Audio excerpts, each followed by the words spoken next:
بسم اللہ الرحمن الرحیم۔ آج میں بات کرنا چاہتا ہوں کہ جو پاکستان میں مینار پاکستان کے اوپر ایک لڑکی کا مسئلہ ہوا جو ٹک ٹاک بنا رہی تھیں یا جو بھی تھی، مطلب کہ اصل ایشو بے حیائی کا ہے۔ تو یہ ہمارے معاشرے کے اندر یہ بے حیائی کیسے پروان چڑھ رہی ہے اور یہ کس طرح سے مطلب کہ اوپر جا رہی ہے۔ تو اس کے ذمہ دار تو پہلی بات یہ ہے کہ یہ ہم خود اس کے ذمہ دار ہیں، کیونکہ ہم نے ہی اپنی بیٹیوں کو، اپنی بہنوں کو اجازت دی کہ وہ جا کر کوئی ایجوکیشن کریں، غیر محرم لڑکوں کے ساتھ جا کر یہ تعلیم حاصل کریں۔ تو جب اس طرح ہوگا تو پھر اس طرح کے کام تو ہوں گے۔ اور آج سے تقریباً 1400 سال پہلے نبی پاک حضرت محمد مصطفیٰ صلی اللہ علیہ وآلہ وسلم نے جو عورتوں کے لیے قوانین بنائے تھے، اگر ہم اس کے مطابق اپنے گھر والوں کو ڈھالیں اور ان کے مطابق زندگی گزارنے کا کہیں تو انشاءاللہ تعالیٰ اس طرح کی چیزیں نہیں ہوں گی۔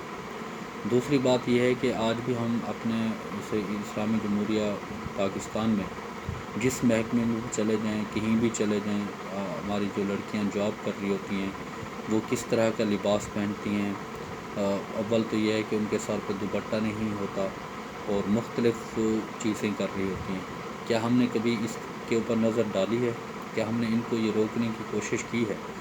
تو جب یہ ہمارے سر سے اوپر گزر گئیں، سب سے زیادہ چیزیں ہونے لگیں، تو اب ہماری آنکھیں کھل رہی ہیں کہ یہ کیا ہو رہا ہے۔ تو سب سے پہلے ہمیں اپنے لوگوں کو، اپنی عورتوں کو ہی کہنا ہوگا کہ اپنا جو ہمارا مذہب ہے اسلام ہے، جو کہ دنیا کا بہترین مذہب اسلام ہے، تو اس کے مطابق زندگی گزاریں تو انشاءاللہ تعالیٰ اس طرح کا کوئی واقعہ نہیں ہوگا۔ تو جب ہم اپنے اسلام سے ہٹے اور اسلام کی جو پوائنٹ تھے ان کو ہم نے نظر انداز کیا تو اس طرح کے کام ہوئے۔ ہم روشن خیال یہ ہوتا ہے کیا؟ اس طرح کی چیزیں ہم کریں گے تو پھر مختلف چیزیں ہمیں آئیں گی، مشکلات آئیں گی، پریشانیاں آئیں گی۔ تو سب سے پہلے ہمیں اپنی عورتوں کو باپرد بنانا ہوگا، ان کو جس طرح کا لباس کا حکم ہے وہ لباس پہنائیں، اور کو ایجوکیشن اور غیر محرم لڑکوں کے ساتھ دوستی یہ ختم کروائیں۔ اور یہ مختلف چیزیں ہیں جن سے ہمیں پرہیز کرنا پڑے گا، پھر جا کر کے ہی ہم اس کے اوپر کنٹرول کر سکتے ہیں، ورنہ یہ بڑھتی چلی جائیں گی، یہ چیزیں بڑھتی چلی جائیں گی، آنے والے وقت میں بہت زیادہ ہو جائیں گی، پھر اس کو کنٹرول کرنا مشکل ہو جائے گا۔ تو یہ حکومت کی بھی ذمہ داری بنتی ہے اور ہمارے خود کی ذمہ داری بنتی ہے۔ ہم اپنے ہم اپنے گھروں میں دیکھیں، ہم اپنی بیٹیوں کو، بہنوں کو، اپنے لوگوں کو ذرا چیک کریں کہ ہمارے گھر میں کس طرح کا ماحول چل رہا ہے، کیا چل رہا ہے، تو پھر جا کر یہ کہیں کنٹرول ہو سکتا ہے۔ ادروائز یہ کچھ بھی نہیں ہوگا، صرف باتیں ہوں گی اور کچھ بھی نہیں ہوگا۔ تو یہ ہے بے حیائی کی اصل جڑ، کہ بے حیائی کیوں پھیل رہی ہے، بے حیائی کو کس طرح کنٹرول کرنا چاہیے۔